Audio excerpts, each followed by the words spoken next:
I always thought I knew everything about my son.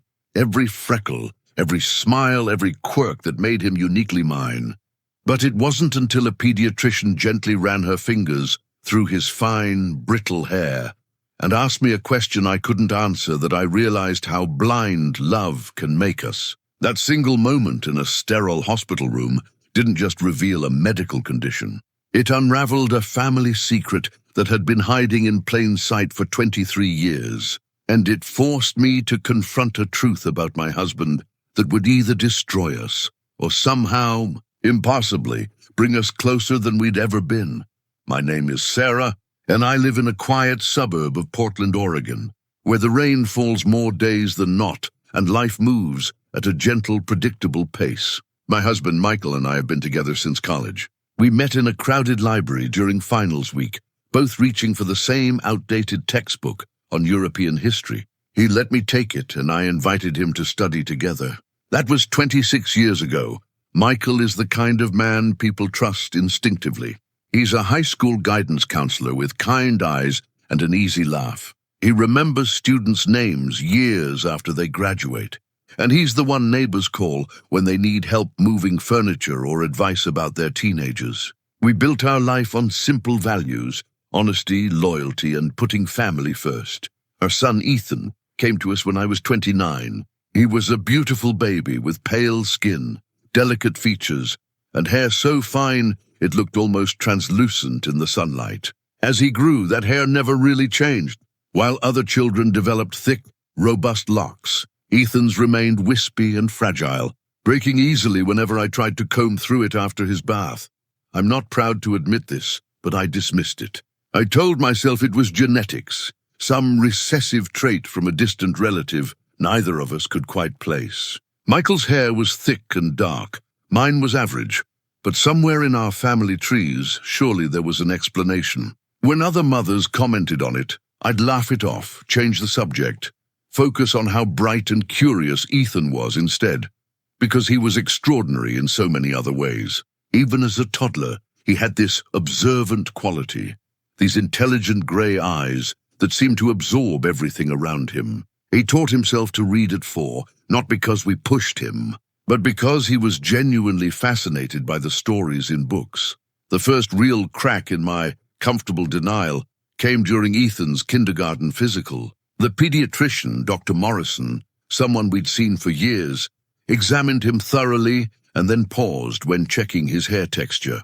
She didn't say anything alarming, just made a note in his file and asked me a few questions about our family medical history. I answered as best I could, though truthfully, I knew more about my side than Michael's.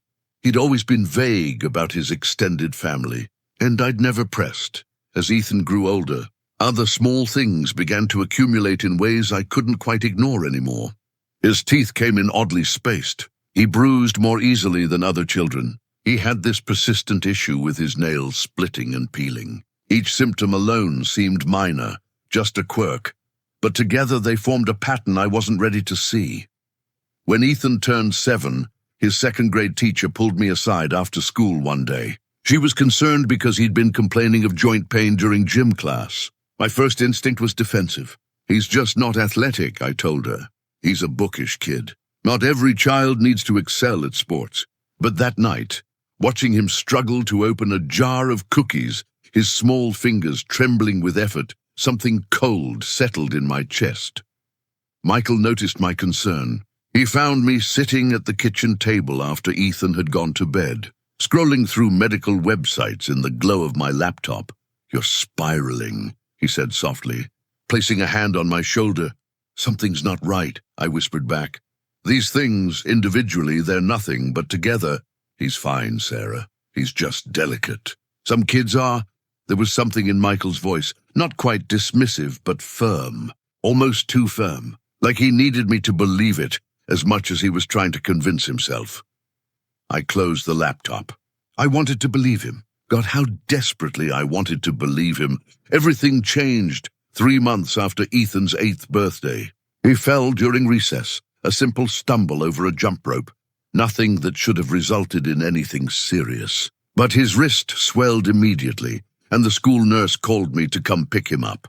At the emergency room, they took x-rays, and that's when a young resident with tired eyes asked me to step outside the exam room. "Mrs. Hendricks, has Ethan ever been evaluated by a geneticist?" The question felt like it came from nowhere, completely disconnected from a broken wrist. I stammered something about regular pediatric checkups, about him being healthy overall. It's just that, combined with some of his other features, the hair texture, the joint hypermobility noted in his chart, and now this fracture from what should have been minimal trauma. I'd like to recommend some additional testing. My mouth went dry. "What are you saying? What do you think is wrong with him?" "I'm not diagnosing anything," she said carefully. "But there are certain genetic conditions that present with this constellation of symptoms. The brittle hair is often an indicator. Menkes disease, or possibly one of several connective tissue disorders. We'd need to run specific blood tests and possibly genetic screening." I heard the words, but they seemed to float past me, not quite landing. Genetic conditions, indicators, screening. This was supposed to be a simple broken wrist. When Michael arrived at the hospital 20 minutes later, his face was already pale, his hands shaking slightly as he signed the consent forms for Ethan's cast. I told him what the resident had said, and I watched something flicker across his expression. Not surprise, not confusion, something that looked almost like recognition. And then quickly, he rearranged his features into concern and bewilderment. "That's ridiculous," he said, but his voice lacked conviction. "Ethan's fine. He's always been fine." Over the next 2 weeks, as we waited for test results and appointments with specialists, Michael became someone I didn't quite recognize. He was distracted, distant. He'd start sentences and not finish them. I'd catch him staring at Ethan with an expression I couldn't read, something between love and profound sadness. The morning of our appointment with the genetic counselor, I found Michael in Ethan's room before dawn, sitting on the edge of the bed, watching our son sleep. When I touched his shoulder, he flinched. "Michael, what's going on?" "You've been acting strange ever since the hospital." He didn't turn to look at me. "What if it's my fault?" he whispered. "What if what's your fault?" "Michael, genetic conditions aren't anyone's fault." "You don't understand." His voice cracked. "Sarah, there are things about my family I never told you." The genetic counselor's office was in a medical building downtown, all neutral colors and abstract art that was probably meant to be calming but felt sterile and cold. A woman named Dr. Patricia Chen greeted us with a kind but professional smile. She had Ethan's file open on her desk, along with several other documents I didn't recognize. Ethan was in the waiting room with a child life specialist, playing with puzzles, unaware of the weight of this conversation. Dr. Chen asked us to sit, and then she began speaking in that careful way medical professionals do when they're about to deliver difficult news. "The good news is that we've ruled out Menkes disease, which was our initial concern. However, the genetic testing did reveal something unexpected." She paused, glancing between Michael and me. "Ethan has a mild form of osteogenesis imperfecta type 1. It's a connective tissue disorder that affects collagen production. It explains the brittle hair, the bone fragility, the dental issues, and the joint problems." I exhaled, not sure if I felt relief or terror. "Is it treatable? Will he be okay?" "It's manageable, yes. With proper care, monitoring, and some lifestyle modifications, many people with type 1 OI live relatively normal lives. The prognosis is generally good, though he'll need to be careful about physical activities that could lead to fractures." I reached for Michael's hand, expecting to feel him squeeze back, expecting us to face this together. But his hand was limp, and when I looked at his face, tears were streaming down his cheeks. "This is interesting, though," Dr. Chen continued, pulling out another sheet of paper. "OI is typically inherited in an autosomal dominant pattern, which means if one parent has it, there's a 50% chance of passing it to their child. Given Ethan's diagnosis, I'd recommend both of you undergo genetic testing as well to determine which of you carries the mutation. It's important for understanding recurrence risk and for your own health monitoring." That's when Michael stood up abruptly, his chair scraping against the floor. "I need some air," he muttered, and he walked out of the office before either Dr. Chen or I could respond. I apologized, confused and embarrassed, and told Dr. Chen we'd schedule the follow-up testing. But my mind was reeling. Why had Michael reacted that way? And then I remembered what he'd said that morning. "There are things about my family I never told you." I found Michael in the parking garage, leaning against our car, his face buried in his hands. When I approached, he looked up at me with red-rimmed eyes, and I saw something I'd never seen in 26 years together. He looked terrified. "I need to tell you something," he said, his voice hoarse. "I need to tell you something I should have told you a long time ago. We sent Ethan home with my sister, telling him we had some boring adult errands to run. Then Michael and I drove to a quiet park on the outskirts of the city, found a bench overlooking a small pond, and he began to unpack a history he'd kept hidden for more than 2 decades. My father didn't die in a car accident when I was 12. He started, staring at the water. "That's what I told you. That's what I told everyone. But it wasn't true. I felt something cold wrap around my heart." "What do you mean?" "He took his own life." Michael's voice was flat, emotionless, like he'd practiced this speech 1,000 times, but never had the courage to deliver it. He'd been struggling for years with chronic pain, with multiple fractures that never seemed to heal properly, with the feeling that his body was betraying him. He was diagnosed with osteogenesis imperfecta when I was 10, and 2 years later, after another surgery failed, after another month of unbearable pain, he decided he couldn't do it anymore. I couldn't breathe. All these years, all the stories Michael had told about his father, the fishing trips and the baseball games, and I'd never questioned why there were so few photos, why Michael never wanted to visit his hometown, why he'd lost touch with his extended family. "My mother never forgave him," Michael continued. "She remarried within a year and wanted to erase every trace of my father from our lives. She told me to never talk about it, to never mention the real cause of death, to never tell anyone about the OI. She said it would define me, limit me, make people see me as broken before they even knew who I was." "Did you have it?" I asked, already knowing the answer. "Do you have it?" He nodded slowly. "A very mild form. So mild I could pretend it wasn't there. I had a few fractures as a kid, but nothing catastrophic. My hair's always been thick, so I told myself I'd escaped the worst of it. I convinced myself that if I never acknowledged it, it wouldn't be real. And when I met you, you were so full of life, so healthy and vibrant, and I thought maybe my children would take after you instead of me." "So you knew," I said, my voice shaking.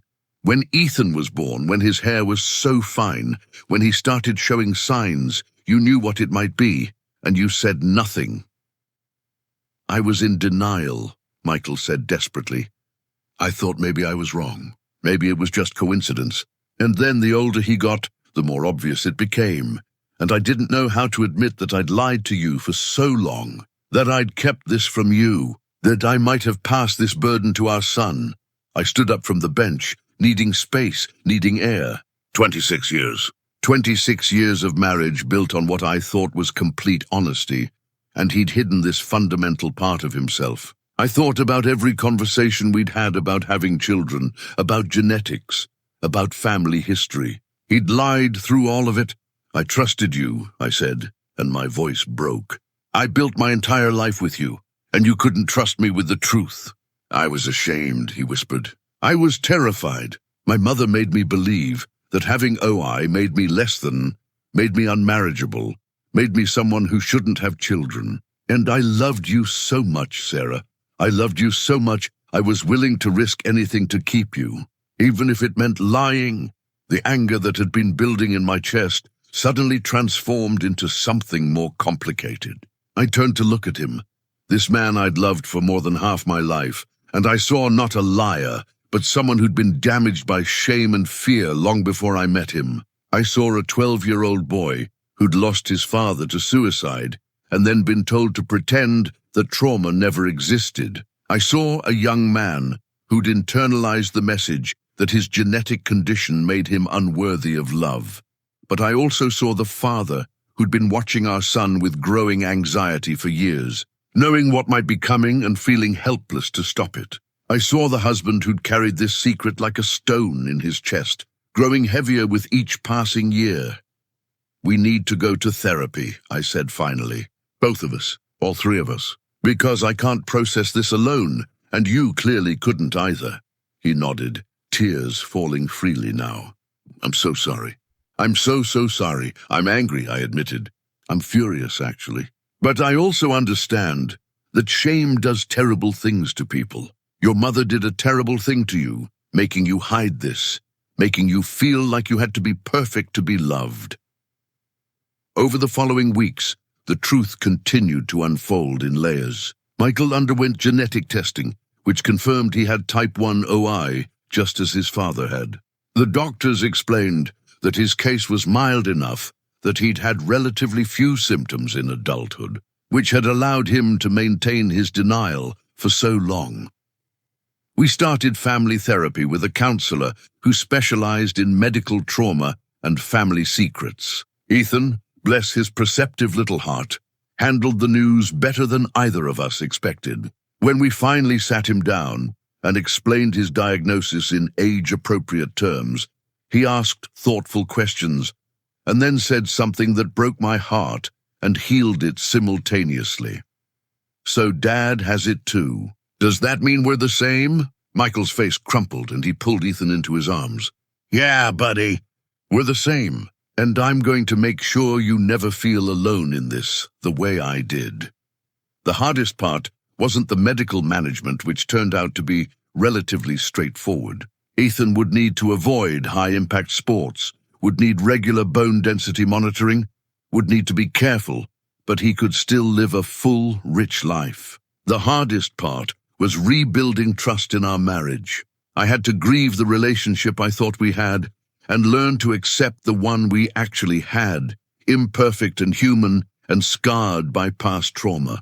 Michael had to learn that love doesn't require perfection, that vulnerability isn't weakness, and that hiding your struggles doesn't protect the people you love. It isolates them.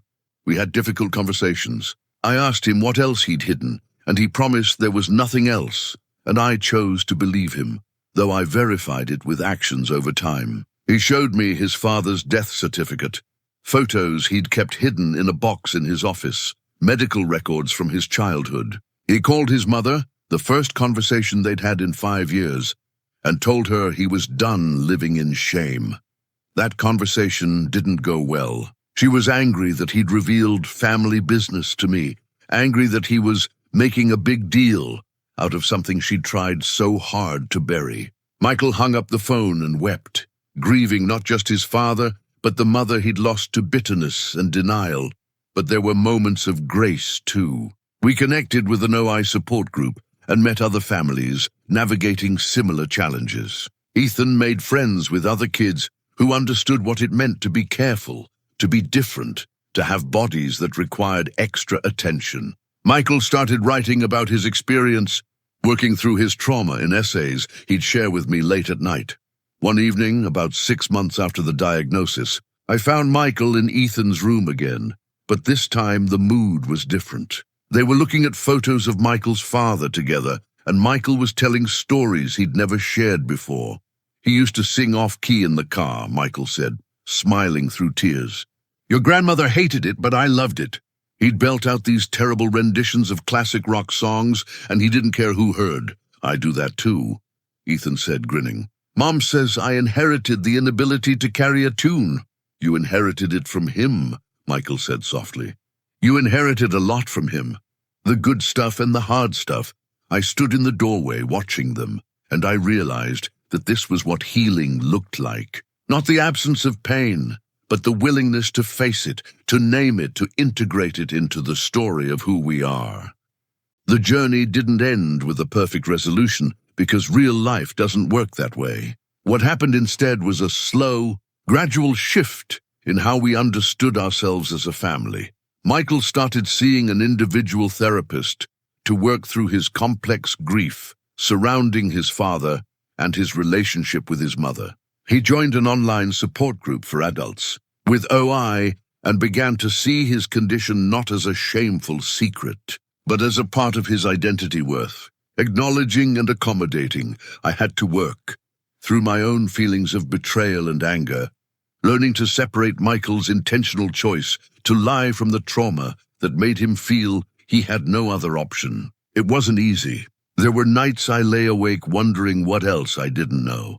Moments when I caught myself questioning every story he'd ever told me. But over time, as he continued to show up with honesty and vulnerability, my trust began to rebuild. Ethan, remarkably resilient in the way children can be, adapted to his diagnosis with a maturity that surprised us both. He learned to advocate for himself, to explain to teachers and friends why he couldn't participate in contact sports, to ask for help when he needed it. His fine, brittle hair became something he didn't hide, but simply accepted as part of who he was. The most unexpected gift came from the worst part of the story. When Michael finally opened up about his father, not just to me, but to Ethan, he broke a cycle of shame that had poisoned his family for generations. His father had lived in an era when mental health struggles and physical disabilities were deeply stigmatized, when suicide was whispered about but never discussed openly, when genetic conditions were seen as defects to hide rather than challenges to manage. By choosing transparency, by refusing to pass that shame to Ethan, Michael gave our son something his father never had, the freedom to be fully himself, limitations and all, without apology. We also made practical changes. We redesigned our home to be safer for both Michael and Ethan, padding sharp corners, installing grab bars in the bathrooms, creating spaces that accommodated their needs. We educated ourselves thoroughly about OI, connecting with specialists and researchers, ensuring we had the best medical care available. But the most important change was internal. We started having what we called truth talks, regular family meetings where we'd check in with each other, share what we were struggling with, and practice being vulnerable. Ethan would talk about feeling different at school. Michael would share when he was having a pain day. I would express when I felt overwhelmed or scared about the future. These conversations weren't always comfortable, but they were necessary. They taught all of us that intimacy requires courage, that love isn't diminished by acknowledging difficulty, that families grow stronger when they face challenges together rather than pretending those challenges don't exist. The lesson I learned, the one that transformed my understanding of marriage and parenthood and love itself, was this: we're all carrying something. Every person, every family has wounds and secrets and fears they're trying to navigate. The question isn't whether we'll face hardship. It's whether we'll face it alone or together. For years, I believed our marriage was strong because it was easy, because we rarely fought, because everything seemed smooth on the surface. But I was confusing ease with intimacy. Real intimacy, I learned, comes from being seen in your brokenness and loved anyway. It comes from taking off the mask and trusting that the person standing across from you will stay. Michael's lie hurt me deeply, and I won't minimize that. But understanding the pain that drove that lie, the childhood trauma and internalized shame, helped me see him with more compassion. He wasn't a villain who set out to deceive me. He was a wounded person trying to survive the only way he knew how. And when he finally found the courage to be honest, I had a choice to make. I could have let the betrayal define us, could have let it erode the foundation we'd built, or I could choose to see it as an invitation to build something new, something more authentic and resilient. I chose the latter, not because it was easy, but because I still loved this man, flaws and all, and because I wanted to model for Ethan what it looks like to navigate complexity with grace. Today, 3 years after that initial diagnosis, Ethan is 11 years old. His hair is still fine and breaks easily, and he still needs to be more careful than other kids his age. But he's thriving. He's confident, articulate, and surprisingly wise about the human condition, in ways I attribute to his having faced vulnerability early in life. Michael and I are still together, Still working on our relationship, still learning to communicate with honesty, even when it's uncomfortable. Our marriage looks different than it did before. It's not as easy, but it's more real. And in that reality, I found a depth of connection I didn't know was possible. The brittle hair I dismissed for so many years turned out to be a messenger, delivering a truth we all needed to hear, that hiding our struggles doesn't protect anyone, and that the bravest thing we can do for the people we love is to let them see us fully, even the parts we're afraid might make us unlovable. I think about Michael's father sometimes, the man I never met, but whose legacy runs through my son's veins. I think about the pain he carried alone, the shame that ultimately consumed him, and I'm grateful that his grandson will never have to bear that same burden of silence. Because in our family now, we talk about the hard things. We say out loud what hurts. We hold space for each other's imperfection. And in doing so, we've created something Michael never had as a child. A place where being vulnerable doesn't make you weak, where needing help doesn't make you a burden, where your struggles are met with compassion instead of shame. That's the gift hidden in my son's fine, brittle hair. Not just a medical diagnosis, but an invitation to live more honestly, to love more courageously, and to break the cycles that keep us locked in silence. And you? Have you ever discovered something about your family that changed everything you thought you knew? Have you faced a moment when someone you loved revealed a hidden truth, and you had to decide whether that truth would divide you or deepen your connection? I'd love to hear your story. Leave a comment below, and let's continue this conversation about what it means to build authentic relationships in a world that often pressures us to hide our struggles.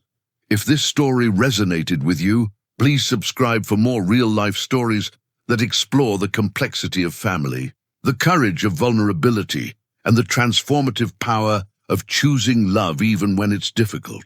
Thank you for listening and for holding space for the messy, beautiful reality of being human.